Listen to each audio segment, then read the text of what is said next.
So today, that's leadership, it's about networking, it's about support. And our first speaker, who I'll bring to the stage shortly, has actually got nearly 30 years of supporting people to grow businesses. So Richard Harpin is founder and chairman of HomeServe and Growth Partner.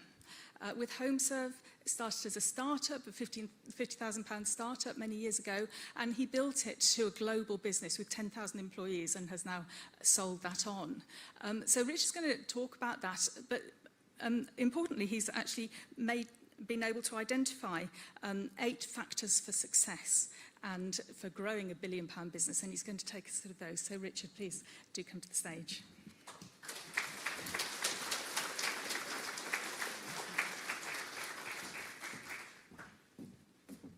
Good morning, everyone. There are 8 things that I know now that I wish I'd known at the start of my entrepreneurial journey. And if I had, I could have converted that £50,000 startup capital into the £4 billion that we sold HomeServe for earlier this year and done it in 15 years rather than 30. So I want to share those 8 secrets to building a £1 billion business over the next 30 minutes. And the first secret, copy and pivot. Now, we're taught at school that copying is bad. Actually, in business, I think it's really good to copy somebody else's model and to improve it. But let me take you back to 1976. I took my hobby business of tying flies for fly fishermen and converted into a mail order business in the days before the internet. A mail order catalogue selling the hooks and feathers to other fly tyers to tie flies. And my first experience of retailing was going to the National Game Fair and meeting all of my customers, the fishermen and fly tyers, and also the wives and girlfriends and sisters of all those fishermen. And they said, "Ooh, those colourful flies would make really nice earrings." So there was my market research done, and I was on to pivoting to my second business, cutting off the end of the hook and putting kidney wires onto these fishing flies to turn them into high fashion earrings. And there was, I called them and thought I was going to call them danglers. And I had a bit of help from one of the original schemes like Help to Grow. It was Lord Young that ran it at the time, and got a marketing consultant to help me. And he said, "You can't possibly call those earrings danglers. That sounds like something unseemly and organic," and proceeded to recommend that we call them hookers. So with my £20 marketing budget, I sent out a press release to every major newspaper, radio station and TV station in the country, and it became a self-fulfilling prophecy. Teenage girls buying these hookers earrings in hair salons up and down the country. And I pivoted to my next business. But I'd always wanted to be an entrepreneur and looking for the big opportunity, and thought, I'm going to go and do an economics degree. I'm going to go and learn about marketing by joining Procter & Gamble in brand management in Newcastle upon Tyne. But once an entrepreneur, always an entrepreneur. And so a couple of years into P&G, I set up a property management business called Professional Properties, running some of my own properties, managing them for other landlords in Newcastle. But do you know what the biggest problem was? Getting a Geordie plumber on a Friday evening when the tenants would ring up and say, "The boiler's broken down, there's water pouring out of a radiator, or we've got a blocked drain in the backyard." And we could not get a Geordie plumber for love nor money. So what did I think? My next business idea, and this could be the one.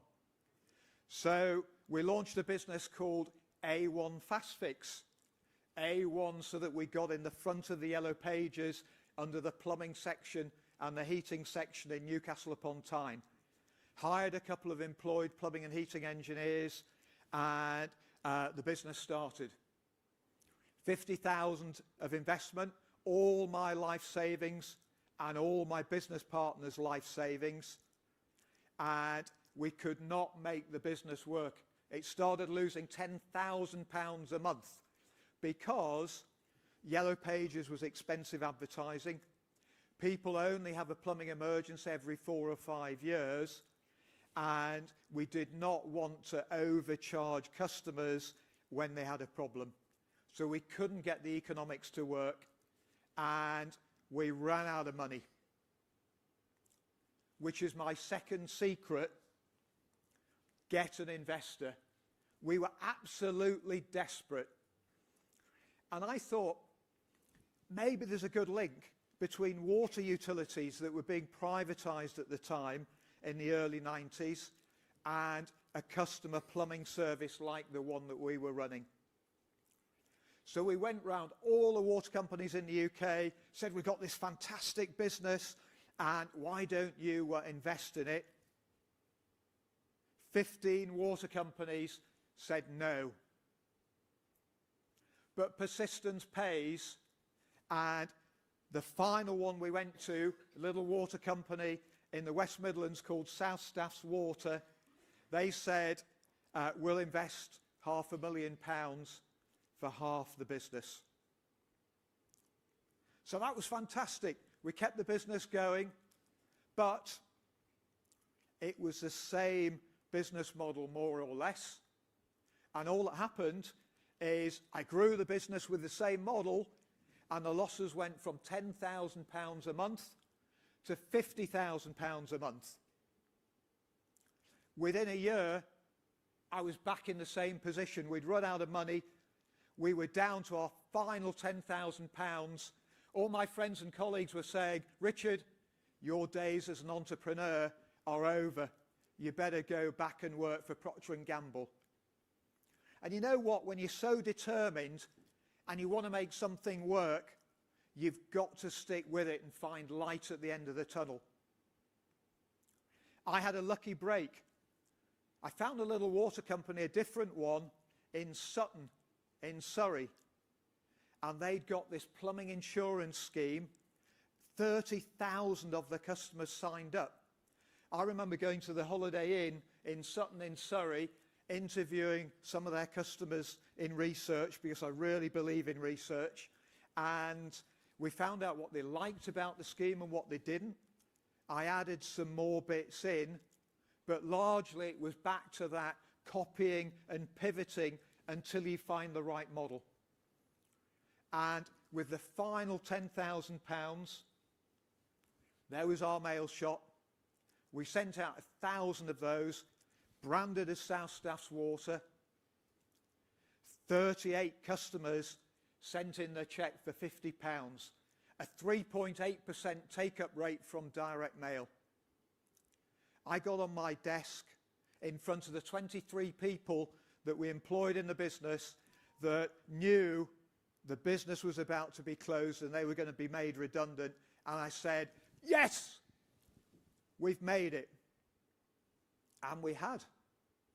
Literally rolled out the model, signed up most of the other water companies in the UK that had said no to an affinity branded model, and the business expanded. We took on more members, and we went from £500,000 loss to £750,000 profit within 12 months. But I was still really young and had lots to learn, and I needed a coach or a mentor. And I really believe in the power of a coach, because I'm a Newcastle United fan. Have we got any other Newcastle fans in the audience? One at the back, two, a few. The three of us know how well Eddie Howe has turned around our team, Newcastle United. And that's the power of a coach. I'd launched HomeServe in America in 2003. And incredibly, I dreamt in my teens that I'd go to America, the big country, I'd copy an idea and I'd bring it back to little UK, and that would be my business. When I went out there in 2001, utility branded home assistance cover had not happened. Taking my model there, and I thought, what an amazing opportunity. And the business launched, but it struggled. I got a great chief exec from the UK. He made really good progress, but we're about 7 years in and the business was only making $10 million, and this was 2010. I thought, I need to find a mentor that can help me work out what we're doing wrong and how we really make HomeServe big in America. Came across a guy called Nigel Morris. He was the co-founder of Capital One, and he founded it in the US before it came here. He was a Brit, but he'd been Americanized. He lived in Washington, D.C. I emailed him, I wrote to him, I sent him a DHL package. No response. So I thought, 11 o'clock one night, I called his office number, 6 o'clock East Coast time in Washington, D.C. He picked up his phone. And I said, I'm this struggling British entrepreneur trying to make it big in America, and we're really not doing that well. Can I have an hour of your time? He said, I recall your name now and all your communications. Because you were so persistent, I'll give you an hour next time you're in Washington, D.C. I said, Nigel, just so happens I'm in Washington, D.C. tomorrow afternoon. And of course I wasn't. I got on the next flight out of Heathrow, and I was in his office at 2 p.m. the following afternoon, and he gave me 3 hours of his time, plus many follow-ups after that. And he asked some really simple questions. He said, so where are you based here in America? And I said, Miami. And that was because that was our assistance company and insurer. So to keep costs down, we set up in their office. Absolutely not. You can't be in Miami. You won't be able to hire serious Americans. And he was right. We've got Americans that either want to go to the beach at 4 o'clock or smoke dope. So the important thing is, if you have a mentor, listen to them. So we moved the operation from Miami to an hour north of New York. He said, you've got to be northeast coast between Boston, New York, Washington, D.C. So we made that move. And then he said, so who have you got that's running HomeServe in America then? I said, oh, we've got this great guy, and he used to run the UK, doing a really good job. Absolutely not, Nigel said. You need to have an American running the business, otherwise you won't be taken seriously. And he was exactly right. So we listened and we became a wholly American team, and that's what made HomeServe successful in America. We're in a digital age, aren't we? So why would the fourth secret be bricks and clicks and paper? Well, the reason is there's a business that I chair and co-own called Checkatrade. Anybody sing me the jingle? Checkatrade, checkatrade.com. That's an online platform for finding local trades, vetting and checking them. And it's online. But 16% of the 40 million web visits that we get every year come from the paper leaflet directories that we put through people's doors to about 15 million homes across the UK.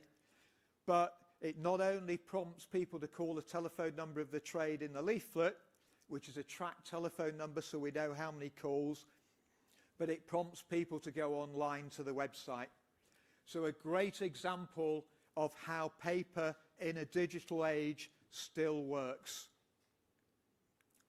Anybody heard of Warby Parker?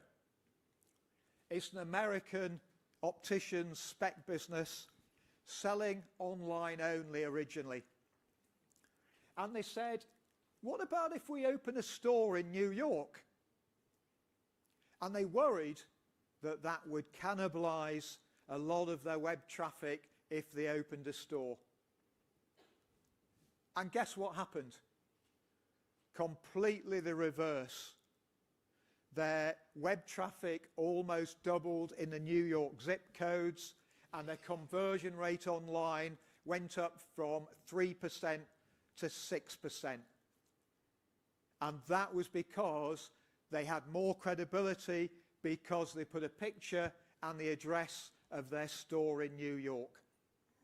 So that's the example of bricks as well as clicks. So we're halfway through. Those are 4 of the 8 secrets to building a £1 billion business. So let's have a show of hands. How many entrepreneurs do we have in this audience, which includes me? A lot of you, which is great. This is a really difficult secret for us entrepreneurs. Hire your replacement. Why on earth would we want to do that?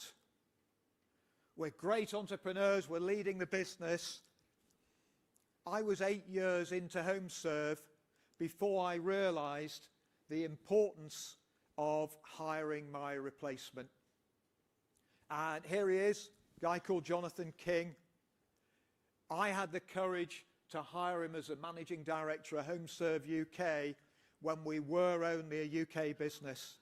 And that meant that I could work on the business rather than in the business and start thinking about international development. 7 years after that, HomeServe was worth its first £1 billion. Let me give you another example. Anybody know who this guy is? Certainly got bigger biceps than mine. The Gymshark guy. He's called Ben Francis. He set up Gymshark in the West Midlands, close to HomeServe, back in 2012. 3 years later, anybody know this guy's name? He hired Steve Hewitt at a Reebok to be his chief exec. Only 3 years after setting his business up. And 5 years later, Gymshark was worth that magic £1 billion. So I think us entrepreneurs, if you hire somebody that can run the day-to-day, they can run it much better than we can. You need to have the courage to be able to do that. How many of you in the audience want to be an international business? Most, I would say. How many are today? Quite a few. My big learning is in whatever country you go into, I think it's really important if you're going to be a serious business to have a physical presence and to make sure that you hire locals to that country, not be tempted to send a Brit to run your operation there. I did that, and it was only until I hired Tom Rusin in 2012 to run the HomeServe business in North America, when we were making $10 million in 2010. This year, we will make $240 million in HomeServe America alone. And that was based upon not only having the right chief exec, but making sure that you have locals. Secret 7, evolution, not revolution. Here are 4 businesses that you recognize. But they're not around because they didn't constantly evolve the model. But what about Apple? People worried when Steve Jobs died that Apple would not come up with a revolutionary new product. And they didn't really. AirPods, Apple Watch, no major revolution, and yet Apple has gone from a $100 billion valuation when Steve Jobs unfortunately died to $2.5 trillion today. So the message is revolution is dangerous. It's 2 steps removed from what you're doing. Evolution is absolutely essential. Keep doing it. So what did we do in HomeServe? Somebody rang me one day and said, Richard, there's a business in America called Home Advisor, and it's a sort of website for checked and vetted tradespeople. Take a look. I thought that's really interesting. We need a model like that in HomeServe. I wonder if there's anything here in the UK. And found this guy, Kevin Byrne, the proud founder of Checkatrade, right in the south coast of England, and went down to see him and said, you've got a fantastic business, great brand name. And he said, I've really enjoyed the meeting, Richard, but I can't tell you much more because I'm selling my business next week to a big American company. And he wouldn't tell me who it was. I found out within 24 hours it was Home Advisor. And I thought, I don't think we want that. I persuaded my board and myself that we should be buying Checkatrade for £74 million when the business was only making £1 million profit. That took courage. Today, Checkatrade makes nearly £20 million of profit, and it has a plan to get to 90 million of profit over the next 4 years. More in a year than we paid for the business originally. And the final secret. How many of you, put your hands up if you have a to-do list? Almost everybody. Now put your hands up if you have a not to-do list. That's great. It's really, really important, particularly for entrepreneurs, because we are foxes. We're looking for the next opportunity all the time. What's the next big idea? And we need to be hedgehogs, moving in a single direction. Somebody comes in with a harebrained idea, we put our prickles up, and we keep moving forward. So, in Jim Collins's words, the guy that did Good to Great that I was spent a couple of days with a few years ago, he says you need to have a hedgehog strategy. And that is, if you imagine 3 concentric circles, and the first one is, what are you passionate about in your business? And that will normally be your purpose. Secondly, what can you be the best in the world at? What's your USP? How are you going to smash the competition? Doesn't need to be in the whole world, but in your area or the geography in which you're operating. But you need to be the best at something very focused. And then thirdly, how am I going to make money? What's your economic engine? So then what you need to do is answer those 3 questions in no more than 20 words, and that will be your hedgehog strategy. And you can read the one up there, which is HomeServe's. Everything that we do in HomeServe, if it doesn't fit those 17 words, then we don't do it, and it goes on our not-to-do list. Here is somebody that is actually a hedgehog and an entrepreneur. So a very unusual species. He's called Simon Aurora. 2003, he bought a loss-making discount business in Liverpool with 10 stores for £500,000 and turned it into B&M with 800 stores and a market value of over £5 billion when he stood down as chief exec last year. And I know him, and I said, what was the secret to the success, Simon? And he said, telling people to stop messing about with the model and just open more stores. We sell well-known brands like Cadbury's and Fairy Liquid at a discount.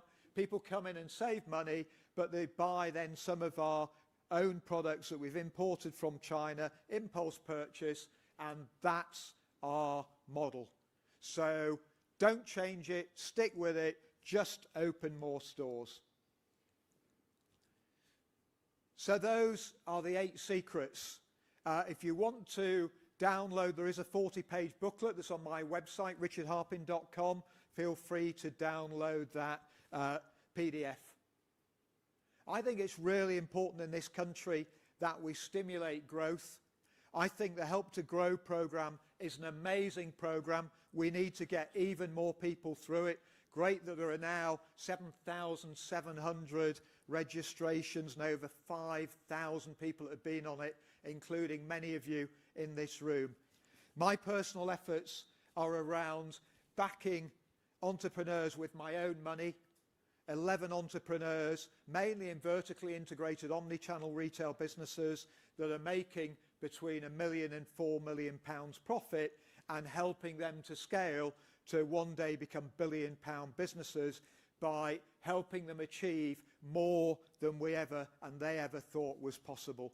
And I've invested 65 million so far, and I've committed to another 100 million of my own money backing the next 10 to 15 entrepreneurs. But I also feel passionate that we need to help medium-sized businesses like yourselves with between 25 and 250 employees. There are 110,000 of those businesses in the UK. We talk far too much about startups and SMEs. We want to focus on the forgotten medium-sized businesses. Those are the ones that are going to become the next large companies in this country. We only have 7,700 of those, and we need double that number. So I bought Business Leader 2 months ago, not a single copy from WH Smith's, but I bought the company because I want to use it to get messages out to entrepreneurs like you on how do we make that happen. A month ago, I bought Business Studies podcast, great guy called Graham Ruddock, who is now the editor-in-chief of Business Leader magazine, and will be putting out a weekly podcast from entrepreneurs and chief execs saying how did they do it. So you can get from that QR code a free digital subscription to Business Leader magazine. Do follow me on LinkedIn. So we've got about 8 minutes for questions. Thank you.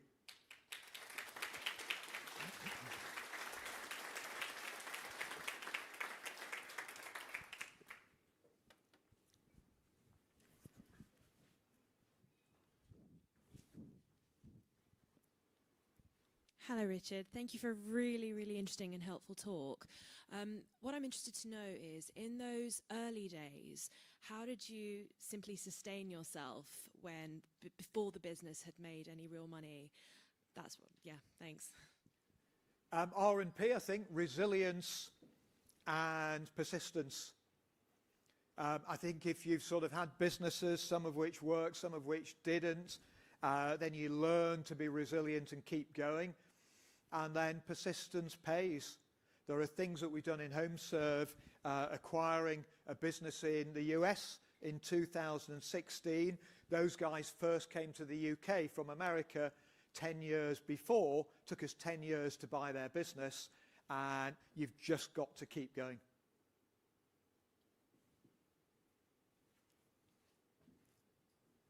Richard, thank you very much again for the presentation. It's eye-opening.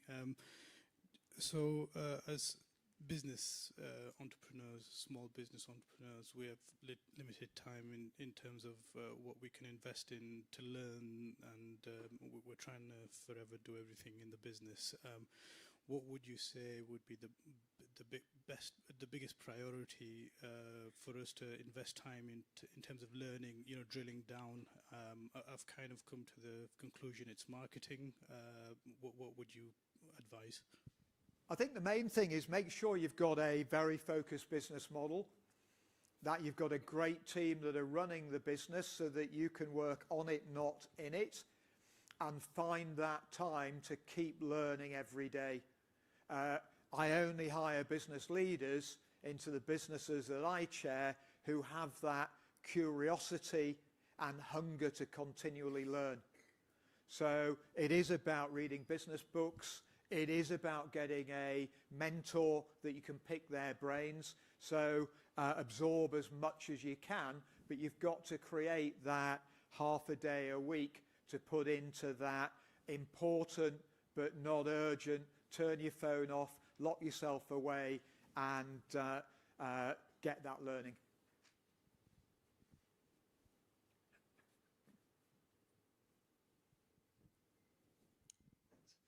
Thanks for the talk. Very well explained and well produced. My name's Dan Simmons. We do leak detection in the UK, and we've got a lot of interest in America, insurance companies. And I just wanted to see how you found the litigious nature over there and how you scaled the business, if you created a new sort of limited business over there, or did you just expand from the UK premises? Yeah, the key bit is having a physical presence, having Americans, working out what the differences are with America compared to the UK. I would say it won't be more than 10% of things will be different. So stick to your core model, don't change much of it, just adapt a little bit.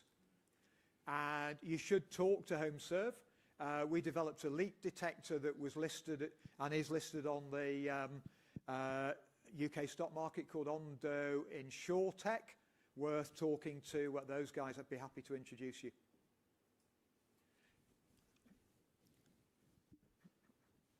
Hi, Richard. Thank you for sharing the journey. Very inspiring.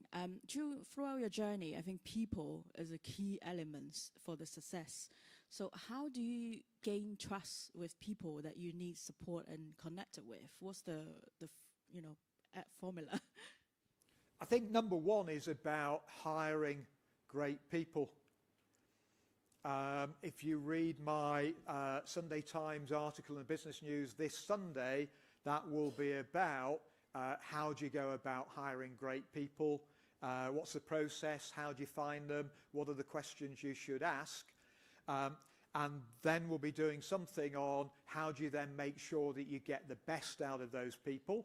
And I think that's primarily about setting a contract between the two of you, expectations, understanding what motivates them and what demotivates them, and sharing the same for you, and then working out how you're going to work together. I would expect all my chief execs that we meet for up to an hour every week. They control the agenda. They send me reading materials in advance, and then they lead that conversation, and I'm there as a helper, coach, advisor, as well as their boss.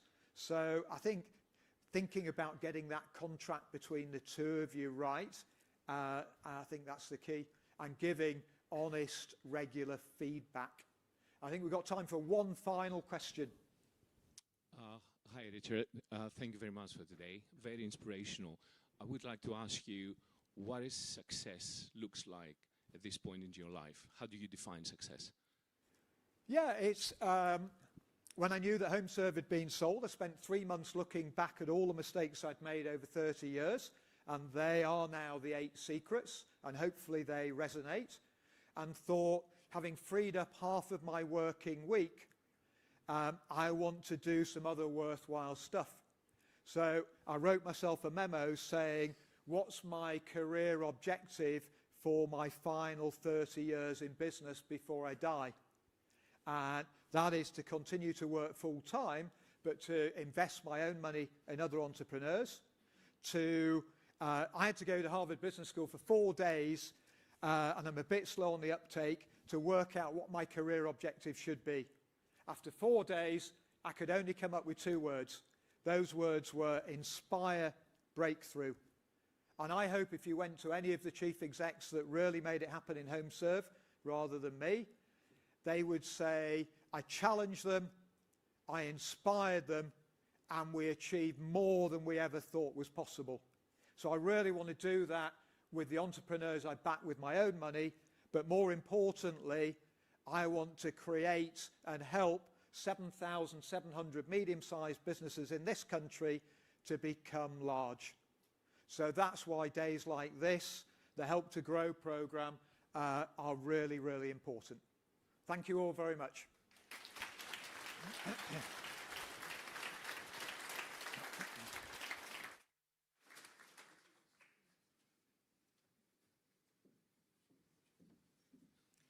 Thank you very much indeed, Richard. That was amazing to hear that, and really interesting to hear the questions from the audience as well. Really shows actually some of the things that you're going through at the moment and how they connect with Richard's story. So thank you for that.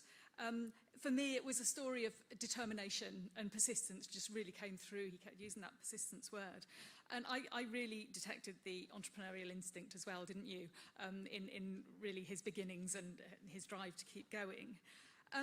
I felt it showed that there's different stages of growth actually need different things. And so you sort of need to keep seeking the right support for the stage you're at. That came through for me. And the fact that you actually can't do it alone. We have mentoring as part of the Help to Grow programme for a reason. And really hope that, that's been a useful thing for you. And the investors in Richard's journey, really, really important. And that connects to our next panel. I'm very pleased that you recognised Ben Francis, because that meant you were paying attention in Module 12, because he was our case study, of course, for Module 12. And when we went to Ben's headquarters in Solihull to do that filming for the videos for the case study, he was really generous in saying actually what was important for him as a leader. And I detected the same kind of spirit of sharing there from Richard. You know, how have I got to where I did? And it's wonderful that people will come and really want to help people up sort of in the next generation of entrepreneurs who are trying to do that.